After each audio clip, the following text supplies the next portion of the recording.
Occasionally, people will send me pictures of their coins to have a look at. I don't do these videos very often, so some of these will go back a long while, so sorry about that. But anyway, let's see some of them. First one is from Richard, and he says, "Hi Paul, I recently bought a job lot of unsorted world coins off eBay, just for fun, sorting them out, etc. Inside were these two 1902 pennies in very similar conditions. I realise as they're drilled, it's made them worthless. Please, if you have a minute, give me your opinion whether it's a low tide version. Thank you for reading. I'm a subscriber and avid viewer of your channel, and all the best, Paul." Well, thank you. Okay, let's have a closer look. You're definitely right, it is a low tide.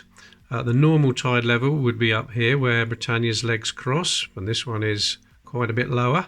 Definitely a low tide.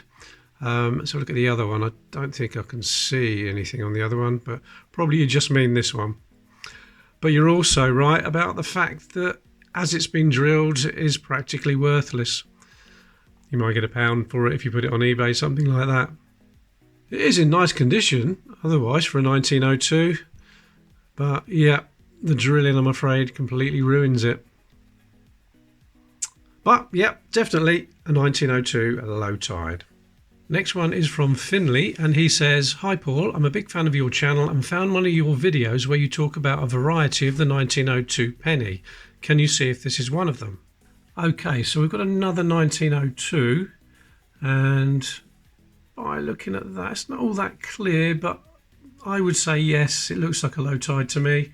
Please put in the comments, what do you think?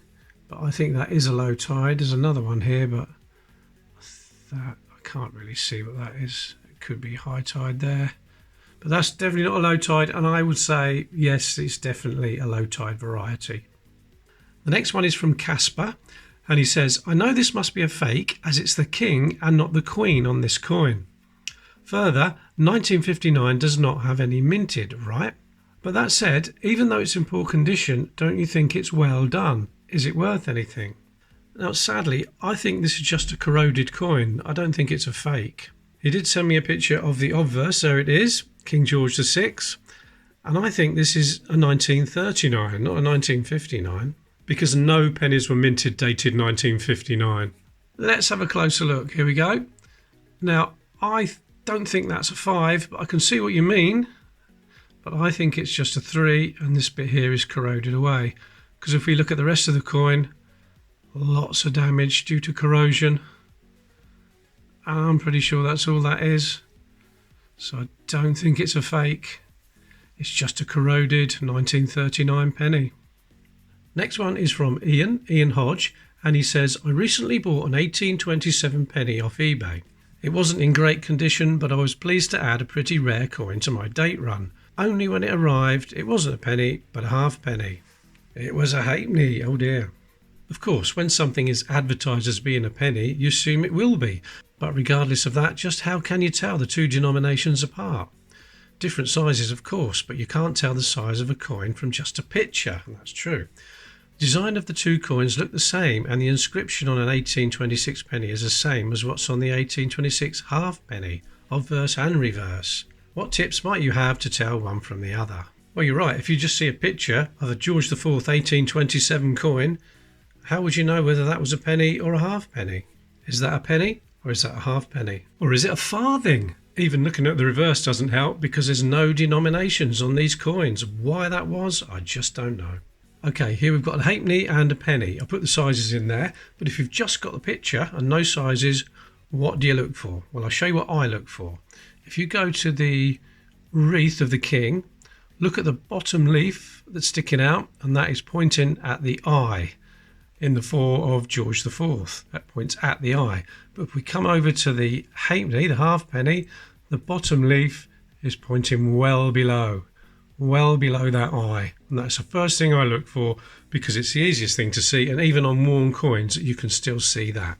Now if you look at that, you can see there's lots of subtle differences, but if you've only got the one image of a coin, how do you know which one it is? And that's what I look for.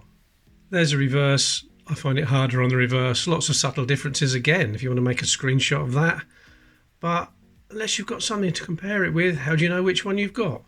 Definitely look on the obverse and look at that bottom laurel leaf. And on the farthing, again, the same image, but the laurel leaf, the bottom leaf, will point at the V. So it's quite easy to spot a farthing just from a picture. What do you look for in a picture to tell the difference between a penny and a halfpenny? Please put it in the comments. Next one is from Susan Iden, sorry if I pronounced that wrong. And she says, "Hi, what do you think of the following? We think there's extra metal on the 3p piece number 1. Is this interesting or just run of the mill?" Okay, there it is, but I can't really tell. There's something on the 1, but it's not a sharp enough image to be able to tell whether it's damage or whether it's due to the minting. I can't really tell. If you could send me a sharper image, we'll have another look. Susan also sent me this image of an 1854 penny that she has. It is in nice condition, but it is hard to find an 1854 in a very worn condition because they didn't do much circulating. This would have been made of copper, and in 1860 they were replaced by the bronze penny. The bronze penny was smaller and cheaper to make, and the bigger copper ones were soon taken out of circulation and melted down. And although officially you could have used them right up until 1869, they'd gone well before that. That's why these later bronze copper pennies do tend to be in nice condition, and I would say this one's worth around £15, something like that. Susan also sent me these images of George III Irish halfpennies. I don't know too much about those, so if anyone can help, put it in the comments please. This next one, sent to me by Craig Jones, a long time ago, sorry about that, but I don't do these videos very often. It's an 1872 penny with a defect, and he says the defect is bottom right side where the ship's flag is. Now he sent me a close-up, so let's get that on the screen. Here it is, and it looks to me like a die crack. I'm pretty sure it's a die crack. There's a crack in the die and the metal is starting to leak through. And coming from one of the ship's flags. So it's an early flag error. It reminds me of the Royal Navy £2 coin flag error. They were still doing flag errors 140 years later. Yeah, thanks very much, Craig. That's what I think that is, a crack in the die. Anybody else thinks differently? Please put it in the comments. Now, I've got a picture of a cartwheel penny here from David. And he says, "Hi there, I've seen some of your videos, therefore I know you know a lot about coins. Not so much this one, I might need some help on this. So I'm sending you this British coin for you or someone you know may identify it. I would like to put it up for sale on eBay, but I'm afraid it could be fake or mega rare, so I would not like to scam anyone. I've sent the same email to British auctions, but as I'm living outside England, they don't want to help. Kind regards, David." Okay, let's have a look at the obverse a bit closer. And when I saw it, I thought maybe it looks a bit too good to be true. Very, very rarely see them in that condition. Let's have a look at the reverse. Right, what do you think? Something about it just doesn't look right, especially the ship. Looks a bit cartoony. You can see the Soho mint mark there. Looks a bit thick to me. I don't know. Another thing David said is it has medal alignment and not coin alignment and weighs 20.1 grams. If you don't know what medal alignment means, it means when you flip the coin, it goes that way around. That's medal alignment. And the old cartwheel pennies are that way round. And that is coin alignment. And it's made of copper, and if I put it on the scales, it weighs 28 grams. Even in that warm condition, it still weighs 28 grams, which is correct. David says it measures 36 millimeters, which is correct, and only weighs 20.1 grams, so it can't be made of solid copper. I know they did some later, still dated 1797 with different materials. Could it be one of them? Or could it be a reproduction? What do you think? Put it in the comments, please. Now, the next one is a penny from Steve. And he says, "Hi Paul, I enjoy watching your YouTube channel. You certainly find some rare, interesting coins to share.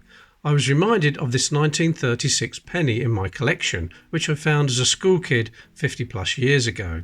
I knew then it was different from the norm, but no experts at the local museum or coin meets thought it was notable at all. You'll see from the pics somehow it has a rounded rim rather than the usual beaded. Signs of the beading are visible on one side, making me think it was over-stamped at the mint possibly. Does this make it rare or collectible? Thank you for your opinion. Keep up the good work. Kind regards, Steve." Right, let's have a look at it. I can see straight away that the rim is rounded. It's got a rounded edge on there. But you can see some of the beads at the top. But whether that rounding was done at the Royal Mint in the minting process, I'm not sure. Here's the reverse, and the beads are not clear at all on there. You can hardly see any beading on there, but you can see how rounded it is. What do people think about that? Let me know in the comments. I've got quite a lot of 1936 pennies, probably hundreds. I pulled a few out here, and even the worn ones, you can clearly see the beading. Clearly see it all the way around. Both sides, very clear. So was that done at the minting process? What do you think? Okay, I think we're up to date now. If you want me to have a look at some of your coin images, send them to the email address below. It'll be in the description, and I'll put it in a video sometime. I don't know when it will be, but I will eventually get around to it. Please don't forget to subscribe if you haven't already, and I'll see you in the next video.